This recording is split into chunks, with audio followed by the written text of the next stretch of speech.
my life with loving kindness. And S, He satisfies me with every good thing.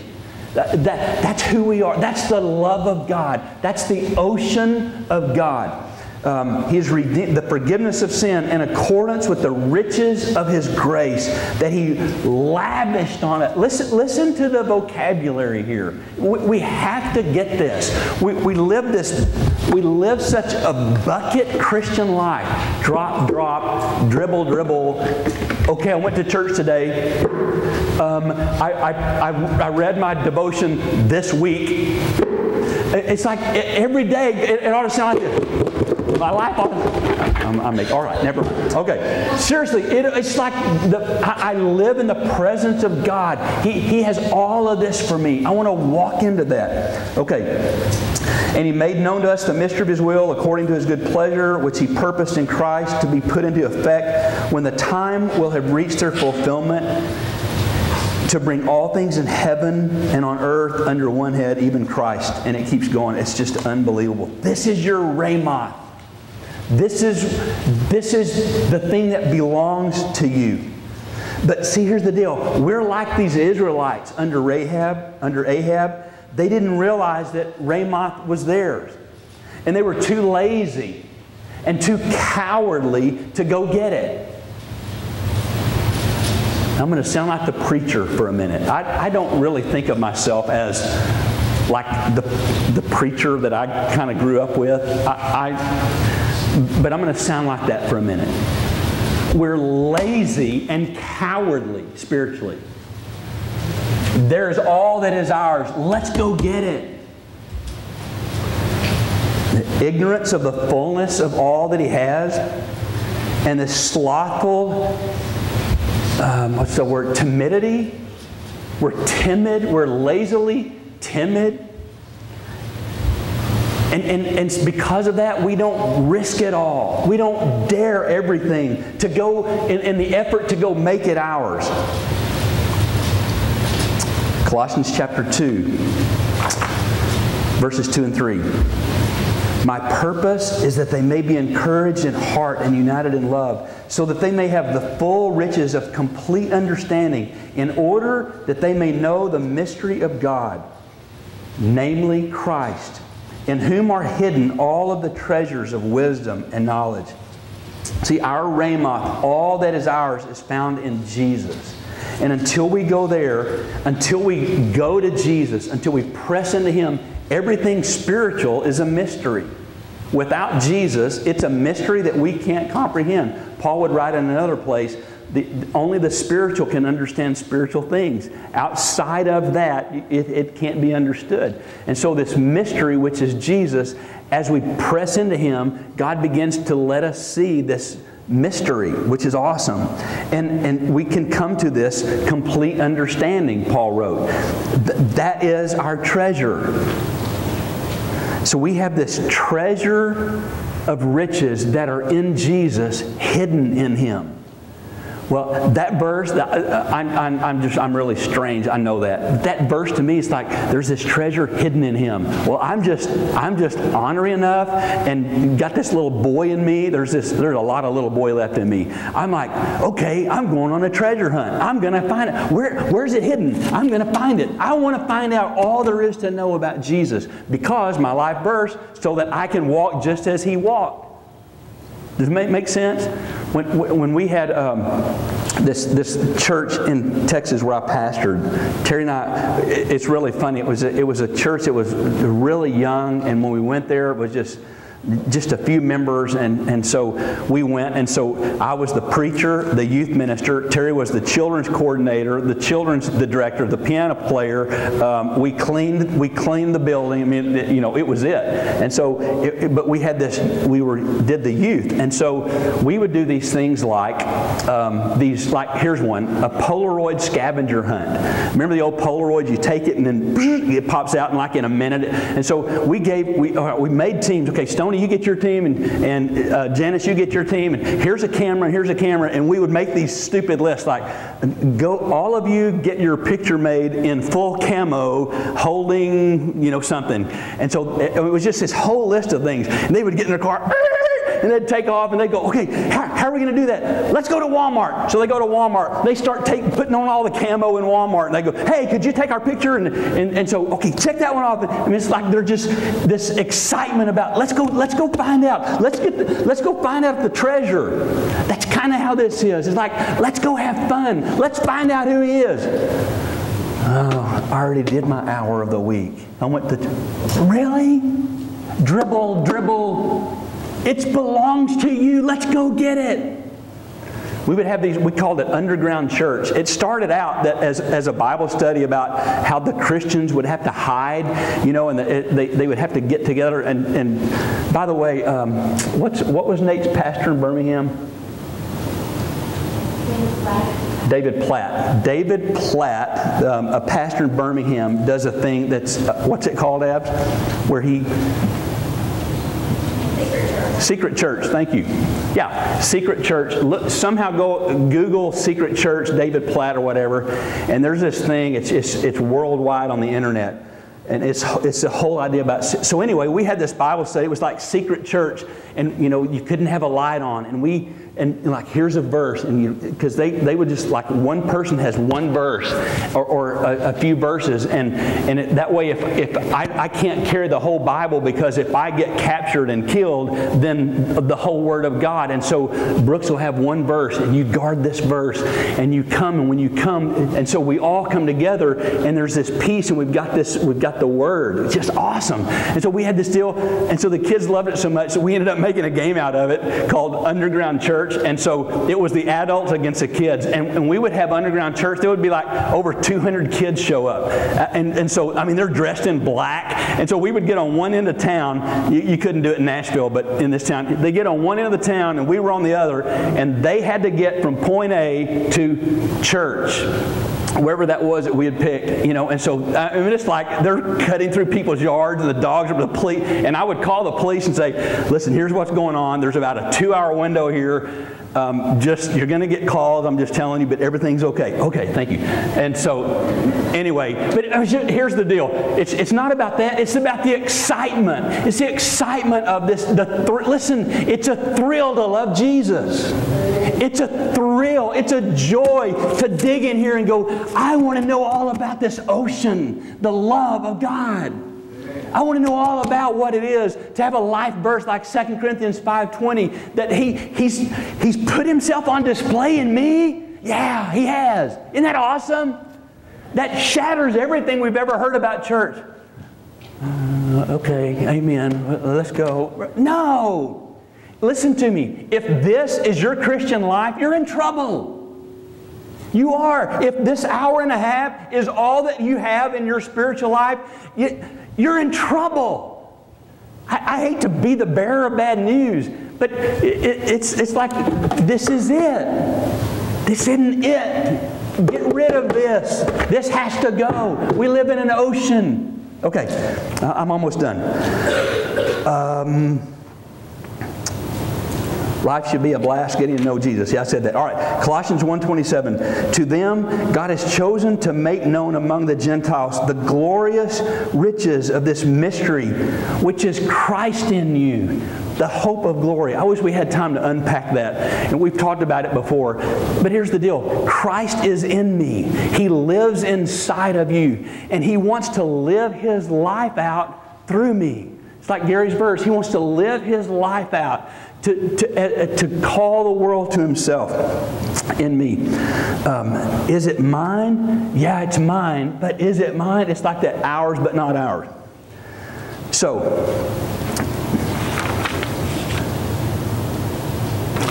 according to Deuteronomy 4, I'll let you look it up. According to Deuteronomy 4 and Joshua chapter 20, this city, Ramoth, originally had been called a city of refuge. Here's what that meant.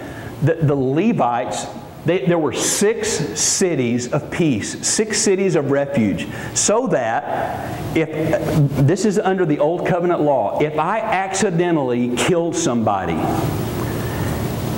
if I went to a city of refuge, then I was safe in the peace of this town because it was an accident. And so God designated these 6 cities, and Ramoth, Gilead, was one of them. It was a designated place of refuge, a place of peace. So Ramoth was a place of peace. Okay, let's talk about that in what we've been talking about. The peace of God is mine. The peace of God that is an ocean. There doesn't ripple when there's this little, a broken nail, my peace is gone. I mean, some of us live like that. It's like we live in the ocean of peace, the Ramoth of peace, and yet every little thing gets us all haired over and bent out of shape. And we begin to fret and to worry. And see, it's ours, but it's not ours. The peace of God, the peace that passes all understanding, is ours. Does that make sense? I mean, this thing just walks itself out so practically. We have this little petty annoyance in our life, and we panic and we worry. By the way, I've said this sentence before, but it's one of my favorite sentences ever. My degree of faith is in direct proportion. My degree of panic is in direct proportion to my faith. Let me say it again. My degree of panic is in direct proportion to my level of faith. So if I see that I'm like in a panic all the time, I can pretty much tell what's on this side of the scale. Make sense? So I want to dive into the peace of God. By the way, the word Ramoth, that word means heights. So we've talked about depths. Now let's talk about the heights. It means high places. What heights are mine, and what heights of God are yours to His purpose and His fullness. It's within every one of our reach. And yet we're reluctant to obey. Why is that? Why are we reluctant to walk into what He has? Well, I just really don't want to sell myself out, because what if He makes me a foreign missionary? I'm playing.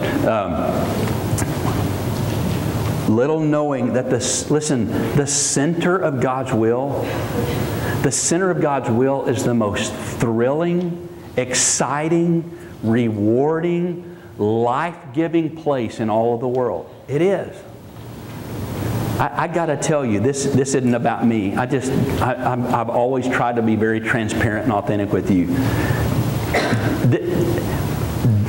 For today, this is the center of God's will for my life. And I got to tell you, I would rather be here. I am just as excited about this than if it was a 20,000 member whatever. Seriously. It's like when you're in the middle of God's will doing what He's called you to do. And some of you are going, well, yeah, but that's different than my job. I'm a school teacher. So? I'm a banker. So? I'm an HVAC guy. So, if that's the middle of God's will, I'm telling you, if you're in the center of God's will, God is giving you fresh ideas and new ways to do business. And why? Because God's on display. And God's going, you know what? The brilliance of God is seen through how you run your business, if that's what He's called you to. Make sense? That's a calling, Alan Dixon. You're called. And God's going, I want to show myself off to the mortgage industry. Really? That's how He works. Isn't that awesome? Listen, God is not confined to this place. Okay, almost done. Tony Powell, where is he? He left already. Yeah, I mean, he never came in here. He goes, I'm going to leave when you start wrapping up about 11:15. Like, you punk, all right. He teases me. We're content with what we've got. We're content with what we've got. This little bitty bit of God, when we could have Him all. I wrote a song. Let me see when I wrote this. In 2004.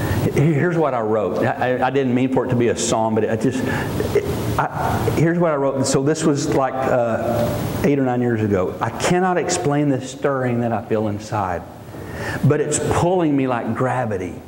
like the turning of a tide. And I can't help but follow, though I don't know what's in store.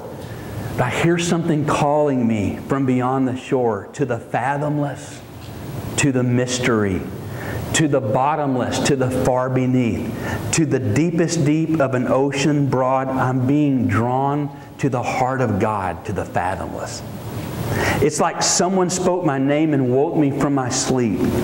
I'm enthralled to find who calls, to know this one who speaks. I'm convinced that it's the voice of my soul's counterpart. Lovingly, He's wooing me, calling for my heart to the fathomless, to the mystery. I mean, this has been going on in me for a long time. It's like my name is being called and I'm being drawn to something more, to something deeper. What kept the Israelites from going to possess Ramoth? It was a long way off. I got to ford a river. I've got to climb hills.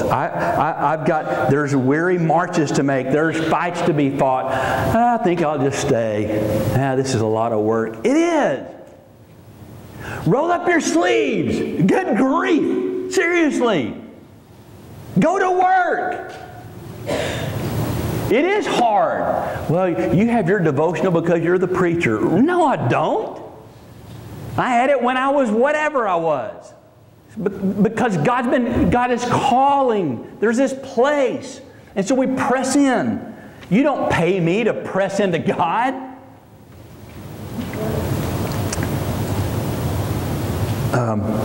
On the whole, they were more comfortable to sit at home looking at their stuff than to attempt to win back a city that they had gotten on well without. Let me say that again. They were content to just stay home and look at their stuff rather than attempt to win back a city that, you know what? We've done okay without it. Just forget about it. Really? We are so soft spiritually. Okay. So in this little town I was telling you about, we got to go. In this little town I was telling you about, one day, Terry and I, the love of our life is unchurched people. And some of the people there that we were just after, there was a lady named Lucky Jewel. She lived in a little lean-to shack on the other side of town. She rode a bicycle with a banana seat. And a handlebar, on her handlebars was a basket. And she would ride to the dump ground and get wood or whatever and come back. And she made her house out of wood she got from the dump. And she would go to a convenience store and get packets of ketchup and squeeze them in a cup and go get hot water out of the machine and stir it up. She'd go, man, this tomato soup is good. And she would yodel at midnight down on the county courthouse steps. You could hear her yodeling. She was out there. But this lady was fascinating. There was another guy there. His name was George. And he would walk up and down the street. And something happened in Vietnam or something. But he wore his army war helmet and stuff. And very few people could understand him. He was kind of like Nell. Remember that show? Okay, never mind. All right. So you remember Alan Nell? Yeah. What was Sissy Spacek played her? Yeah. Jodie Foster. She had her, and like nobody could understand George, but I could, because I was like, I want to know this guy. I want to know him. And so I would see him. So he'd ride his bicycle or he'd walk, and the cars would drive by on the street, and he would just scream at the cars. And nobody could understand him. But and so I would go, hey George, you need a ride? And so I got to where I could understand him. That was another guy. Anyway, there was this one other. So I'm like fascinated with these people. So one day I'm driving around the square, and I see this person kicking rocks. And so I thought, and I mean, you could tell they didn't have anything. And so, this person's kicking a rock. And so I show up and I get out and I go, hey, my name's Bobby. I just want to say hi. And is there anything I can do for you? Is there anything you need? Whatever. And I'm trying to get where I can build a relationship to tell them about Jesus. And so this person goes, just kept kicking the rock. And I'm trying to get, he said, could you come back? I'm a little busy right now. See, here's the deal. some of us spiritually are kicking rocks. And we think that we're busy right now. Spiritually, we're rock kickers. And somebody, Jesus is going, hey, I want to get your attention. Do you need something? Can I have a relationship with you? And I'm not saying I'm like Jesus, but here's the deal. It's like, it's all of God. All of God is yours. It's all mine to ask and believe and to dive in and have faith and all that. And we go, could you come back? I'm a little busy right now. We're kicking our silly spiritual rocks. And God's going, okay, I want you so desperately. I'm so in love with you. I mean, this person had no clue. And it wasn't about me, but it was about, they had no clue of, I'm such a giver. I want to give all the time. And I got people lined up that'll give. This person was clueless. I mean, it could literally, their entire life could be changed if you'd stop kicking the rock a minute and go, yeah, I do. Listen, would you stop kicking your rocks? Stop kicking the rock spiritually that you think listen, stop a minute and listen. The Ramoth of God, the whole of God is yours. But is it yours? It's what the king was saying. It's ours, but it's not ours. They hadn't gone to take it. Listen, I'm taking it. I'm just telling you today, I am after all that He is. I am. I'm jumping in with both feet. I'm taking this row with me. I am. I was like, all right, we're jumping in. Come on, Mary, hold your nose. Here we go. We're jumping in. And I want to take you with me. Let's see what it's like. Wednesday night, I'm telling you, Wednesday night Bible study, it was one of those like, oh, good grief. I mean, something went on. Something shifted in the heavens Wednesday night for me. It did. We talked about the glory of God. It was awesome. Even somebody earlier this morning said, I got to tell you, Wednesday, it was all, listen, and we talked about and began to pray for, God, we want your glory here. We want you to show up here, God. That's what I'm after. Would you join me in that? Seriously, let's go get it. Let's stop dribbling our bucket or kicking rocks. Whichever one of those stories helps you understand and go, all right, I'm in. I am in. I don't know what it means. I'm in. Come jump in with me, Stoney. We'll make a big splash. We'll cannonball. You do the cannonball, I'll do the jackknife. Okay, I got to stop because lunch is ready. I love you all so. There is nothing more thrilling to me than getting to just open the Word up and go, let me show you what I found. It's just awesome. It's a treasure, it really is. Please stay for lunch. I would love for you to join, even if